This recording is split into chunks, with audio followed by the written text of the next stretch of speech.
The LRD Show is sponsored by Anchor. Do you have a voice and want to be heard? Why not start a podcast? Anchor is the easiest way to make a podcast. Anchor gives you everything you need in one place for free, which you can use right from your phone or computer. You will have access to creation tools allow you to record and edit your podcast, so it sounds great.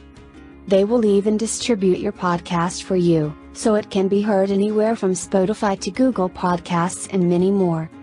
Download the Anchor app, or go to anchor.fm, to get started today. 5, 4, 3, 2, 1. The LRD Show.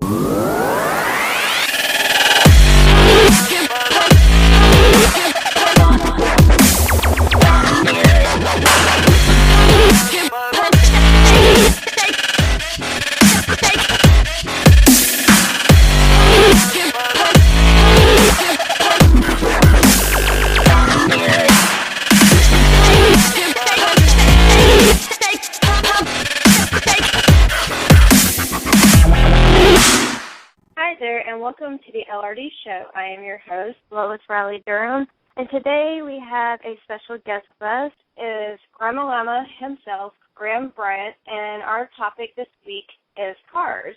So welcome to the show, Graham. How are you doing? I'm fine, Lois. How are you?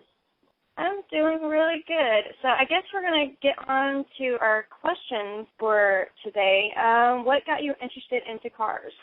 My dad was real big into cars when I was a kid. I watched a lot of movies that had a lot of racing, watched a lot of racing, and just got into the love of the passion of the sound and the way they handle, and you can modify them and individualize them, I guess, is one of the biggest points that brought me to loving cars, is you can do just about anything to any vehicle and make it unique.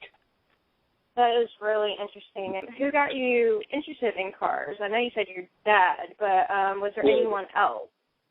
Yeah, it originated with my father, but my friends, and I really got big into imports when I met a guy named Andy Wall, who is known in Memphis as basically the Honda god. I got into imports and Hondas. Some of my friends drive Nissans, some of them drive Fords, some of them drive Dodges, but I found a passion and love for Hondas because of all the experiences of a couple of my friends and their Nissans just constantly breaking. But it originated mainly with a bunch of my friends. Andy Wall was a big influence on getting into the import side of the love for vehicles. So what projects are you currently working on? I've got a 95 Honda Civic that I blew a head gasket in it and decided to go ahead and just tear it down. I've got a wire bay tuck. The engine bay's been painted. It's got a single cam 1.6 liter, got ZC dual cam pistons in it, high compression pistons on LS rods, got ATO race bearings, a blocked cam, blocked valve springs, blocked retainers, AEM two-time cam gear, AEM adjustable fuel pressure regulator. The car itself is pretty much still stock. It's got aftermarket suspension, XXR 521 wheels, full exhaust system, and at this moment it's being stripped down and having the wire tuck done, the energy suspension bushings pressed in, and any other small and minor things that can be done at this moment while we're in the process of putting the motor in this weekend. Speaking of Hondas, as you know, I have my little stock 91 Honda Civic hatchback. What do you think about my car, and what could I do to maybe upgrade it, modify it, or anything for that matter?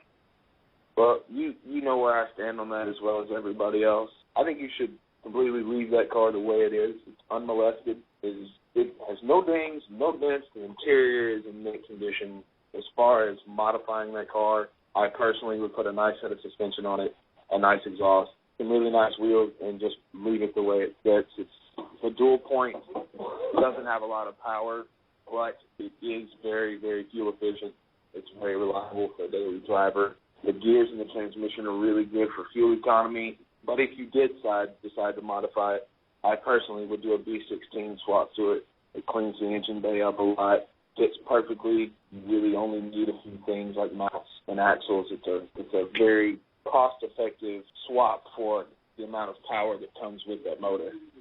That was interesting because I remember talking to Andy about it, which, you know, everyone knows me and Andy are really best friends. and he suggests if ever my motor decides to quit, to just go and put a 1.6 in it. And you say put a B16 in it. Why do you think a B16 over to 1.6? Well, the B16 is a 1.6, but it's a dual cam 1.6. It's got more power than the single cam does. You could put a 1.6 liter single cam in there and be just fine for daily driving, but I'm saying if you want to modify and get more power without actually having to build the motor to get the power out of it, a factory V16 swap out of like a 91 CRX SI, it would be a good power transplant that's not expensive. The 1.6 wouldn't be expensive either. The 1.6 does offer a lot more aftermarket parts. The aftermarket parts are cheaper, but if you want to, if you want to put a single cam in it, put a single cam in it. I personally like the B-Series. I just pulled mine out because I had a lot of problems finding a transmission to fit them, and that would be your only downfall is that here in Memphis, the B-Series transmissions aren't very plentiful because they've all been used and torn up and abused.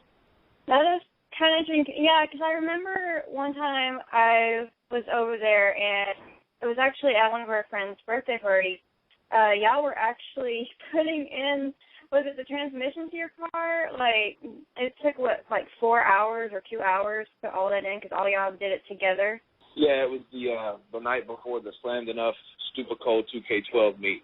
And that was, I had the problem with the main axle drive bearing and the transmission completely disintegrating and shoving the differential into the transmission casing and eating the transmission casing up. Yeah, we pulled the transmission out, put the transmission back in, took about 4 hours, get everything done just because we were waiting on the transmission mainly to get here. It was purchased from out of somebody else's car. That is really cool. So I guess my next question would be, are there any upcoming events or shows? Yes, ma'am. Actually, Sunday we have an event here in Memphis. It's being held by Under Control. It's going to be at the Fox and the Hound on Germantown Parkway. The meet starts at 10 a.m. until. It's just going to be a bunch of people showing up, looking at cars, hanging out, having a good time. It is a hard parked event. There will be no burnouts or drifting or anything of that nature. All that will be saved for March 17th at the Pinch Me on Sideways event in Millington, Tennessee at Memphis International Raceway. The Slammed Enough is hosting a car meet inside the middle of the track. The drifting event will be going on outside around everybody, so everybody can get a full contact of watching the drifting, as well as getting to see the cars. The Slammed Enough guys will be out there, as well as Under Control and Stance of Mind. There are a couple of new upcoming guys that are trying to get into the scene, get known, get noticed, get out on the market, get their things out, as well as Charlene Bonaventura, the guy who owns and created Slammed Enough. He's got a large market here in Memphis with hoodies and vinyls and, as well as everybody else that's seen my car, there's a bunch of Slammed Enough stickers on it. But he's got a really good-looking ride. He puts on really good events. They're clean. They're really nice. The atmosphere is nice, and the people are really great. So if you're listening, you're new to the car scene, come on out. These are really cool people. Check out a bunch of really nice cars. Everybody in town is pretty much willing to give as much advice and help as you can possibly need. All right, that sounds really good. I should definitely check that out and drag my husband with me because we know we need to get the hermit out. Yes, absolutely. You need to bring your husband on out and get him out there. Some ideas for the Cavalier. I mean, it's been, 10, 15 years since car came into play. And I know that, with me, I change the small things constantly because I can't stand for something to be the same way all the time. I mean, it's just constant little things that I continue to see on other people's cars that give me an idea to not do it exactly the same way. But I look at it and go, okay, well, I can take this and here and clean that up a little bit or move this over here to make mine different than theirs. Mm-hmm. So Bull could get a lot of new ideas and stuff for his car to get stuff going again. Yeah, that sounds really good. I'm going to have to definitely drag him there. I think what we're going to go ahead and do right now is we're going to take a quick break and we'll play some music. And then after that, I see we have one caller in right now. We're going to go to music, and then once we come back, we'll answer that caller.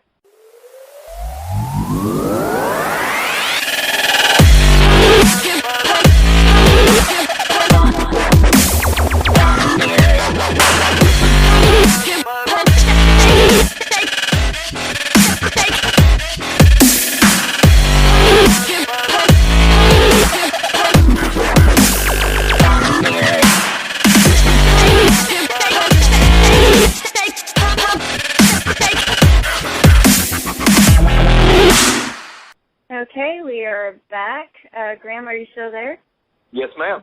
Okay, I figured out who called in. It's the Honda God himself, Andy Wall. Andy, are you there? Yep, I'm here. Hi. How you doing? Tired. Been working all day, as usual.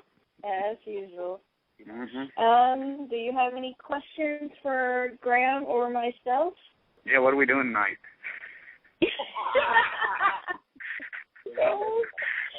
First thing off the mind. Huh? I said the per usual. We're going to be working for on a car tonight. I already know that.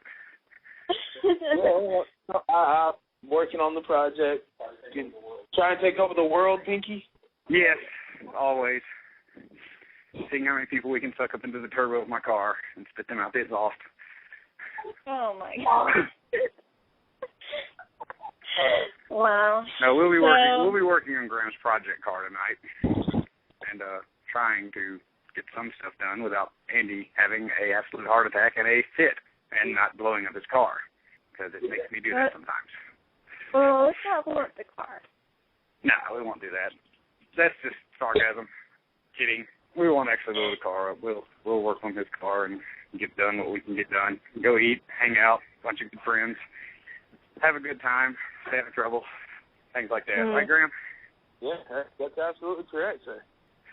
And I'm not a third just because I'm old as hell to do anything.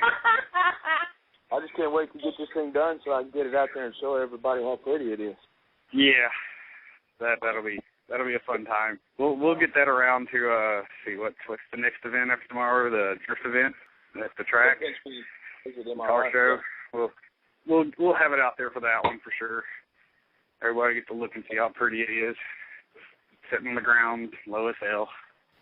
Yes, sir. It'll work. Low, get it on the ground. Low and slow. It'll be low and slow for now until we break that motor in. Wow. This is true. Okay, well, I did have a question for Andy, because I asked the same question to Graham. Graham says I should do absolutely nothing to my car. What do you think I should do to my car, Andy? Exactly nothing. It's got some nice wheels. It's got some decent wheels on it. It should stay in its nice, pristine condition and keep it all prettified and start bringing it up to some shows so people can actually see it in its nice, pristine condition. Yeah, see, me and Graham are going to have to detail this car and make it, like, pretty. Yeah, see, that's what I'm saying. Since y'all absolutely want me to keep it white, y'all two have to clean it for me. Oh, that's no problem. Not ever a problem. We can detail that thing and have it looking, like so nice. Look like it just you only show up at, like, busted meat and that's it. So yeah, we'll get it like it did when it rolled off the floor of 91. I mean, it's a, like, perfect condition body 91 Honda Civic that's all original. It's fabulous looking as far as they go as stock cars. So I would leave it alone and leave it pretty. It's the cleanest one I've seen period, other than something that's on the internet or in a car magazine. Pretty much, yes. Something that's probably been completely restored or just somebody happened to find lying around that some grandma bought brand new and never drove it. It's a very, very clean car. It needs to be left that way for, if anything, posterity's sake. Good looking. There's no sense in messing with it. I mean, I kind of agree with him. I might lower it just a little bit, but that's not a must. That's just my sense of style. Other than the engine or anything like that, I would leave it alone and drive it until something happens to it. And then explore the options of what you want to put in it. For you drive it pretty much daily. I mean, a B16 would be nice, but kind of be a little overkill. 1.6 would do good. I mean, if you ever decide you want to step it up a little bit, that can always be done. It's kind of all a matter of what people want to do with their cars. I know. I have an idea. We should stick up my car to the point where I can beat a certain person, and then we can record it, and that'd be funny. Nah, we got enough cars that can do that. we know the particular person you're speaking of. We won't mention any names because, well, we don't want to. But yeah, we've got plenty of vehicles around that can do that. You can drive a stick shift. We can throw you in one of the other cars and allow you to do that measure. That won't be hard. That is crazy. Very, very crazy. Are you talking about booty juice? Who? Booty juice. Yeah, we're talking about booty juice. Okay. That is his given nickname among many. Yeah. One we probably can't say on the radio, but. Okay, we need to start a radio show, like the Bill Cosby show where it was like kids say the darndest things. Well, we need to have a radio show where it says the three of us say the darndest things and have a couple more people on it. And I can say some pretty darn things. Might have to have a censor for some of the stuff I'd say, though. Hey, that could be arranged. Most people, don't want the FCC jumping in your butt like they do on Family Guy for, side boobs and things. That is hilarious. Okay, do we have any questions? Yay, nay? I don't know. I asked my question. What are we doing tonight? And then promptly answered it. Yeah, definitely working on the car. Got to get this thing ready to go, man. The guy that's on the radio talking now is the gentleman who is responsible for for all of what's going on, what has gone on in my car as far as when the 1.5 was pulled out and the V16 was pulled in. Everything that is done to this car now, there's a custom Andy Wall wiring tuck, a custom Andy Wall wiring harness for my motor. He built the single cam, I'm going to call it the evil monkey that's going into my engine bay. And if you see him out, you see him about, you see a little baby green, poo-colored car at a show or something, stop by and talk to him. Yeah. His advice isn't that expensive. It all depends on how long he has to talk. And sometimes we'll bore you to death. Depending on your question, I talk too much. Speaking of building cars, Andy, why don't you talk about building the K-motor in a certain car that we all know? Yeah, let's talk about that would be Graham's baby. That would be a car that if you've ever seen a man drool over a car, this would be it. He literally drools over this car, and I don't blame him. I do too. Absolutely. Well, I had I guess you'd say, the honor of building it for one of my friends as a drag car. He really, money wasn't an object to him, and he wanted a car that was going to be halfway competitive in semi-professional drag racing, and he had a Civic hatchback, decided he wanted to go with a K-Series motor, so me and him got together and basically hammered out what turned into a naturally aspirated 300 horsepower, 11-second Honda hatchback that scares most Corvettes when they see it going down the street. Car can top out roughly close to 200 miles an hour, makes Ferraris and Lamborghinis, wonder why there's a Honda Civic traveling next to them. It's a very fun and intense car to drive. It has a very fast pickup and acceleration when the tires are not spinning. Most of the time they are. It's just a basic, one of the first motors that went in it was a basic stroker motor. It took a 2.4 and turned it into a 2.7 and got 302 horsepower out of it on regular pump gas that anybody can pull up to a gas station to buy. Tune was done over at Dyno Speed. Forrest did a really good tune on it, got power out of it, made it reliable. The car was emissions passing. It drove every day back and forth to work, as well as, go out to the drag strip. And like I said, it could run 11.2s in the quarter with a, 56-year-old man behind the wheel of it that doesn't have the reflexes and the capabilities of a younger man. So that was really doing good with the car. And it's down right now getting some repairs done, but it'll be back up here shortly.